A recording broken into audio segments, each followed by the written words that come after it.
In today's video, we'll be talking about Lawrence Epstein. The COO of the UFC defends fighter pay rates despite the momentum of growth. Fighters rage over the fact that the investors reap big dividends, as they fighters barely make ends meet. Thomas Paul, the deaf fighter that wants to sign up for the UFC, his message to Dana White, and much more. So stay tuned. Over the years, the UFC has grown to become one of the most successful promotion in the history of MMA.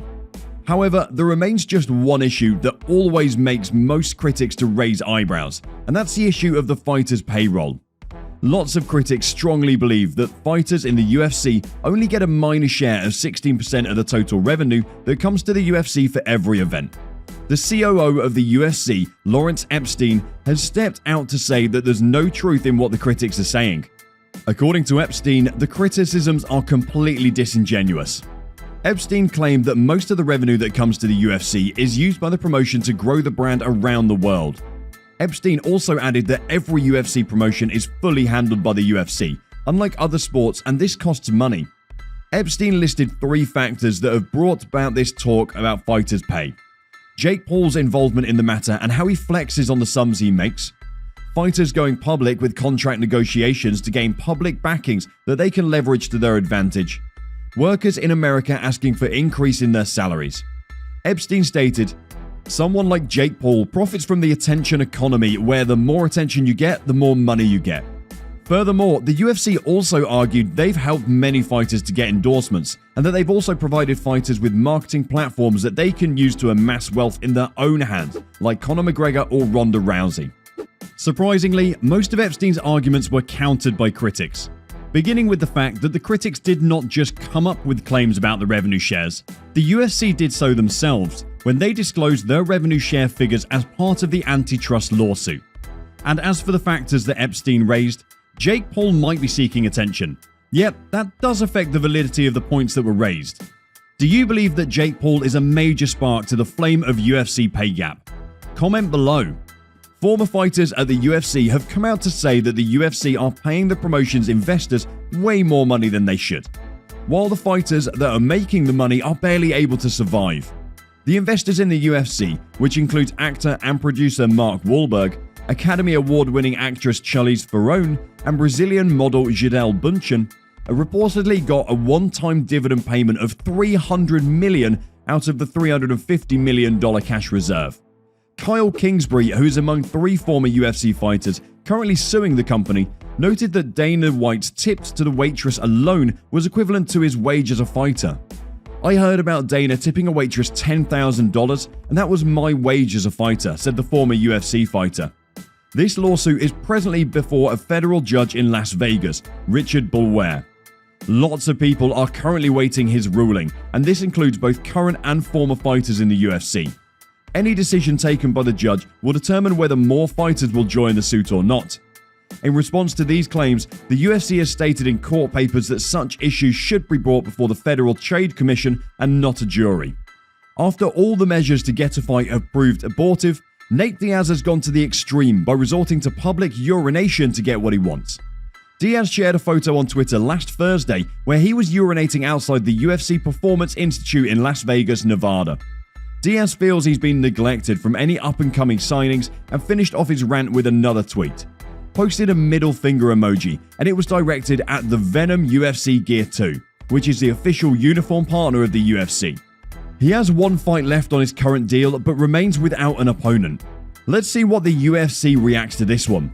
Clean the urine off or sign him up on his next bout. Share your thoughts and comment below. Quiz question. Now, before we head to the next chapter, do you consider yourself a real UFC fan? If so, then let's start the trivia UFC quiz of the day. Which fighter was given the nickname Scarface? Is it A. Alistair Overeem or B. Jose Aldo? The answer will be revealed at the end of the video. Stay tuned and subscribe to the channel for more content. Now, let's head back into it. If an award were to be given to a fighter with the most flamboyant and brutal training visuals, Jiri Prochazka should be the winner. Recently, the UFC light heavyweight title challenger displayed his power in a way that might pass as a threat to Glover Teixeira. Prochazka, who has made a name for himself in the UFC as an exciting fighter and a finisher, will be meeting with Glover Teixeira in his third bout in the promotion for a title fight. With an MMA record of 28-3-1, Prochazka has also impressed fighters with his mind-blowing training methods. Just by watching a video of Prochazka screaming is enough to send shivers down the spines of fans. As if that is not enough, he's also gone ahead to shock the MMA community with the information that he punches trees while training. Would you believe that Prochazka claims that he hits a tree 500 times a day to sharpen his hands? During an interview with Ariel Helwani, Prochazka admitted that it's a good training for my body. The UFC light heavyweight title contender also added that after he's done punching trees, heavy bags feel like pillows afterwards. Now, before we start condemning the training methods of this fighter, we have to recall that it has been working for him. He has a UFC record of knocking out 2 former title challengers, and this proves the effectiveness of his techniques. On the other hand, the 42-year-old Teixeira is currently on a 6-fight winning streak. Teixeira also holds the record of being the oldest first-time champion in the whole of the UFC's history. Deaf MMA fighter Thomas Paul wants to fight for the UFC and has called on Dana White to sign him on the promotion. This is what he had to say. If Dana White could see this now, what would your message for him be? Paul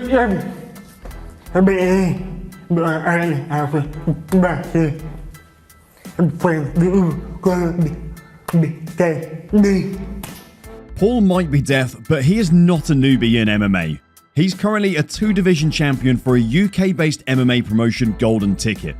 Paul has competed in the welterweight and lightweight division. He became the lightweight champion by knocking out Perry-Andre Goodwin in the first round. Paul claimed that his hearing disability does not affect him while he's in the cage. The 27-year-old was recently asked if he would consider fighting in the UFC. Paul went on to call out the names of 2 fighters that he would love to fight in the octagon, and they are none other fighters than Conor McGregor and Paddy Pimblett. Paul stated that he would pick Paddy the Baddy. The primary reason why Paul started fighting was so that he could defend himself. When I grew up, I was drawn to fighting because I was bullied for my hearing, he said. From there, his passion for the sport grew and he took up MMA professionally. We're glad to see that you made it this far, and the UFC fighter with the nickname Scarface is Jose Aldo. The UFC featherweight champion scarred himself while he was just a child. The accident happened while he was at a family party with his older siblings.